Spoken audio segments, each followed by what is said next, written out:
Howdy, folks, and welcome back to Falcon and the Winter Soldier, The Falcon and the Winter Soldier.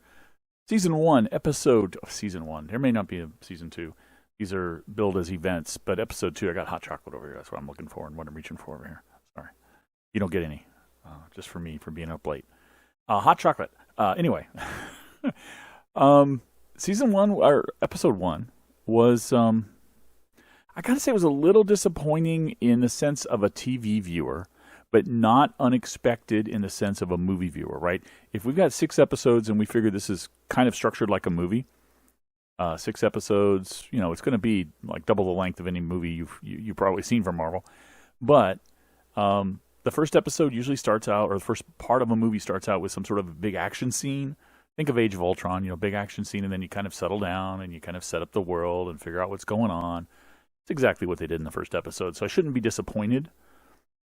As a TV viewer, I was, because as a TV viewer, I want it all to be like nonstop, go, go, go. But if this is following the structure of the movie, then we can expect around episode 4. We have 6 episodes, so around episode 4, it's probably going to settle down again and get slow again. Not that it's going to be bad. Think of like Age of Ultron again. I keep using it as an example, like when they go to the farm. That's around where episode 4 would be, So it'll be good stuff. Could potentially be very good stuff. In fact, the stuff from episode 1 was good stuff. It was just, I wanted more action. That's all. But this one is coming up.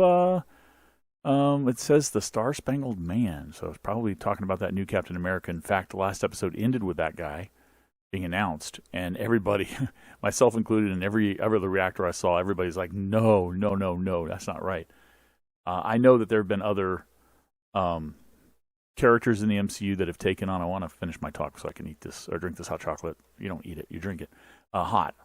But there's been other Captain Americas, right? So it shouldn't come as too much of a shock. But we were told that, in fact, Cap told Falcon that it was his, so his shield. So we want him to have it. So let's see what they do about it. Let's see what. Both of them are probably going to hear about it.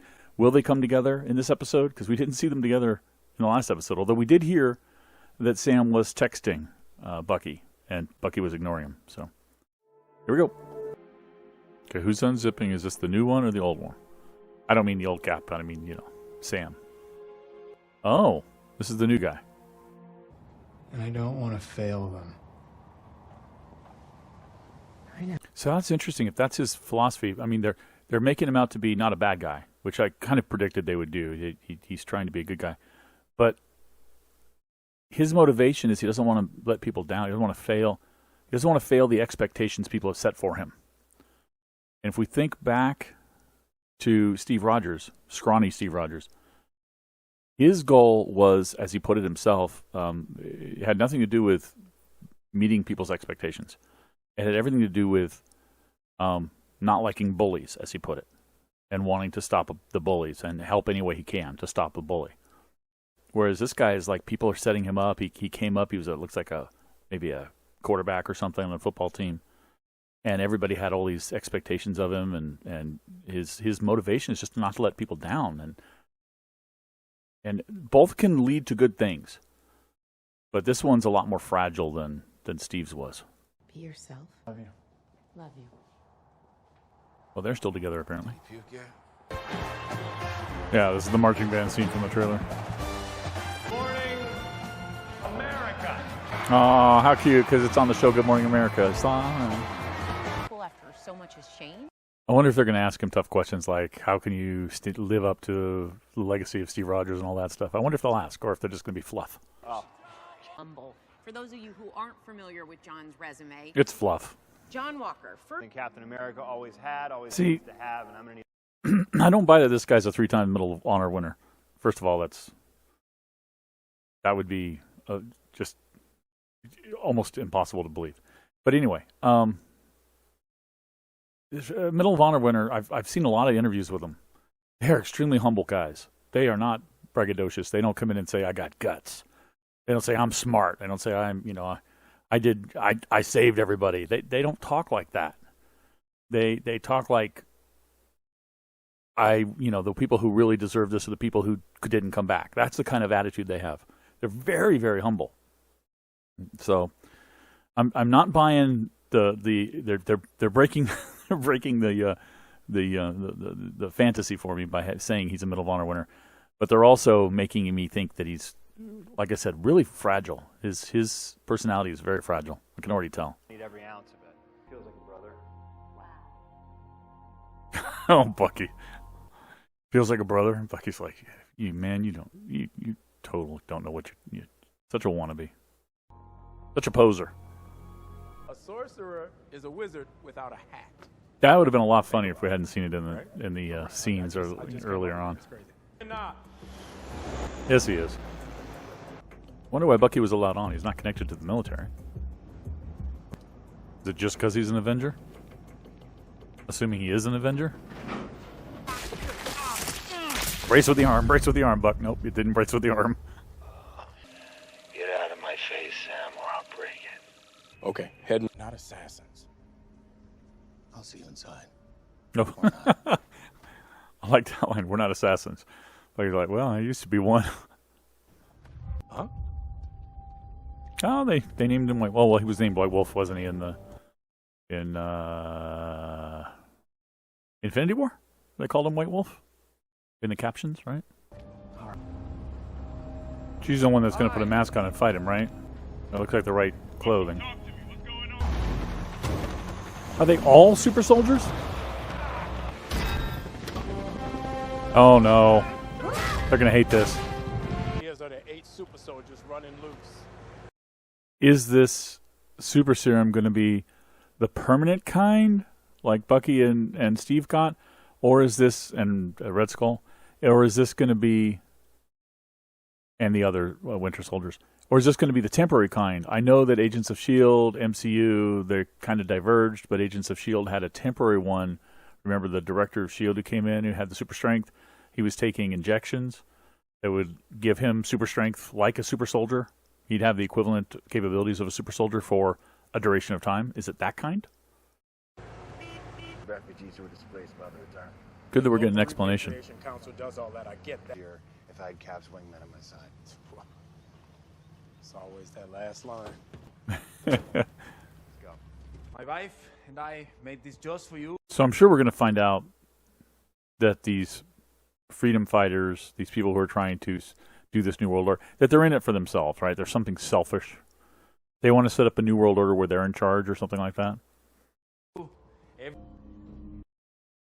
Okay, that's not going to be from Sam.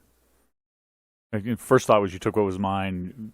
She's the one who destroyed Red Wing, but he's not going to say, I'm going to find you and kill you. So that's the people they took the stuff from at that previous location, probably, right? You should meet. Who? Not the psychiatrist, right?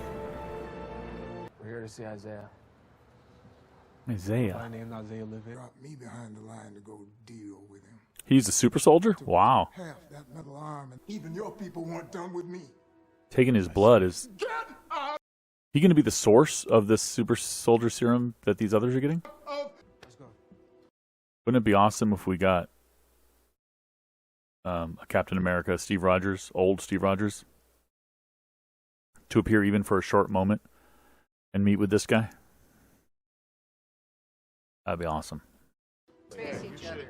You should really enjoy it. Another reason why I don't like watching trailers, because this whole joke about them staring at each other gets ruined, because I've already seen it. Yeah.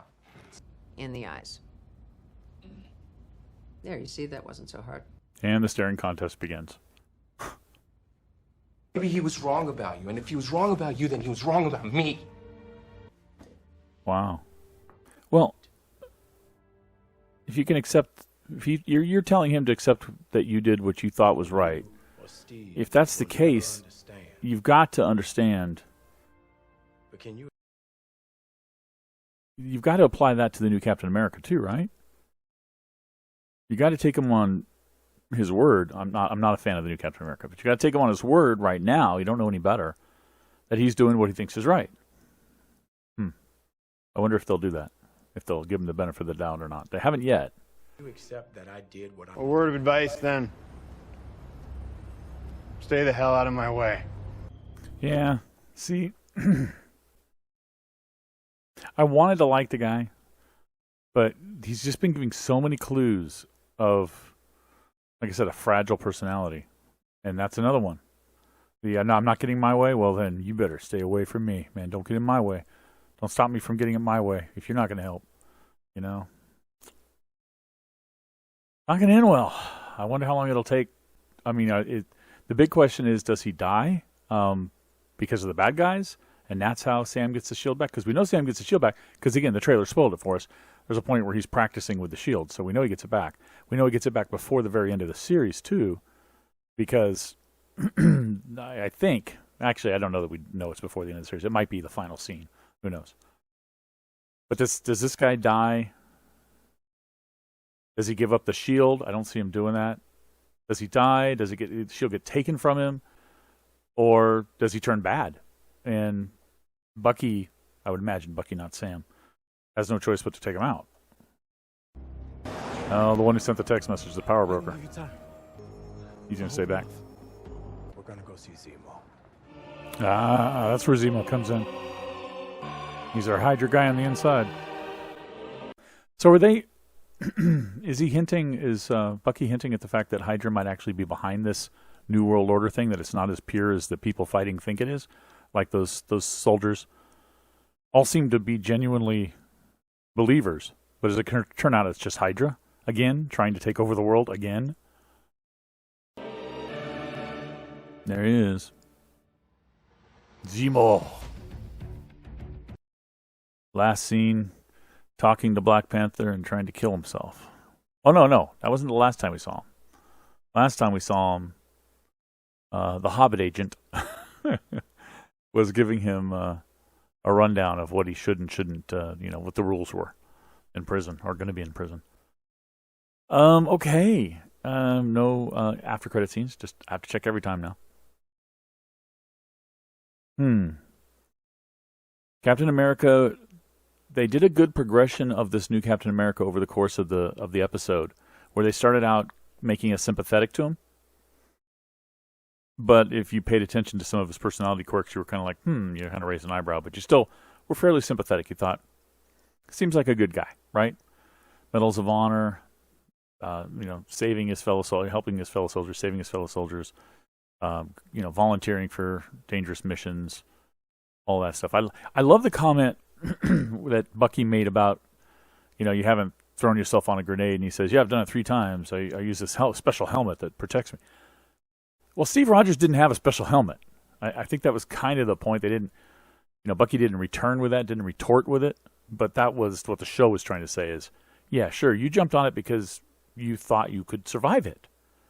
Steve Rogers jumped on the grenade because he wanted to make everybody else survive, and he expected to die.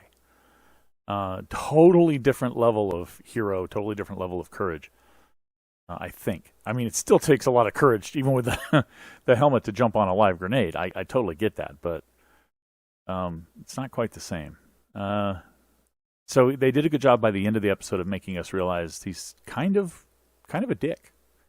Kind of like, you don't want to play with me, you don't want to do it my way, well then just stay out of my way. Don't get in my way. I'm warning you. I think it would even use the word warning or something. So it's just, like I said, I mean, what are the possibilities? One, he could voluntarily give up the shield. Because we know by the end of this, thank you trailers, we know by the end of the series, the shield is in Sam's hands. Assuming there's only one shield in Sam's hands. He could voluntarily give it up. He could be forced to give it up. He could die at the hands of the enemy and then falls into Sam's hands. Or Sam and or Bucky can take it from him. I don't know what's going to happen. I have a feeling if this wasn't a Disney Plus Marvel show or an MCU sort of thing, I would probably say he would die by the enemy's hands and the shield falls back to Sam. Sam gets a hold of it. But it's Disney Plus Marvel MCU. Even if he is kind of a dick hero, he's still a hero in a sense. I don't see him being killed. I think it's going to be taken from him. I think the government's going to take it from him. He's going to do something to dishonor the name Captain America. He's going to do something to maybe betray the U.S. government. in some way, and it's going to be taken from him. I think. That's my prediction. I am still predicting that episode 4 will be kind of a slower episode.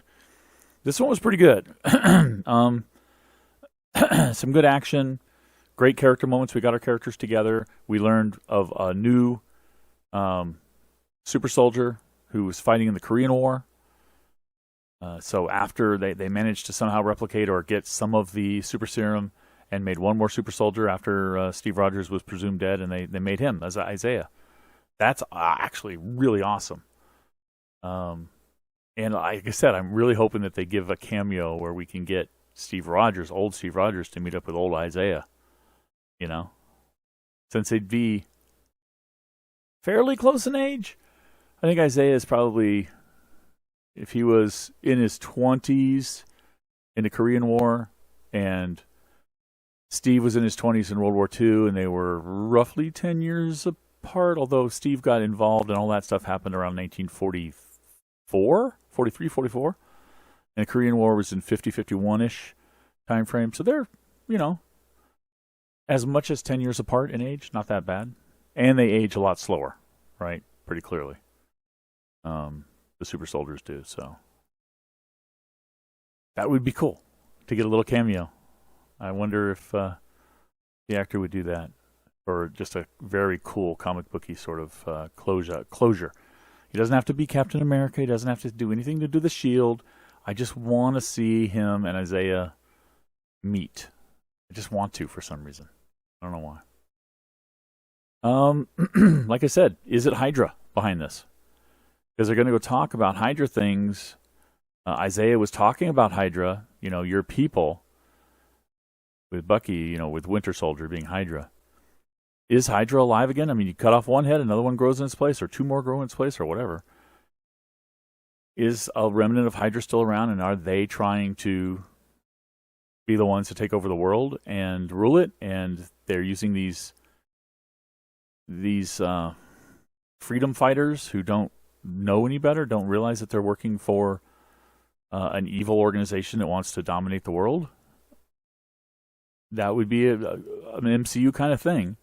So I'm going to guess yes for now. In which case, the super soldiers that they've got, and again, are they temporary or are they permanent?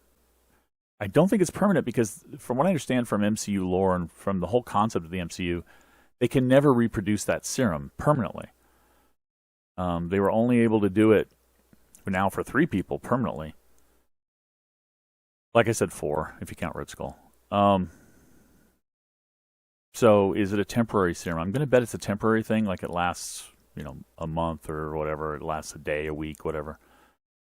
So are they going to turn those soldiers when they find out the truth?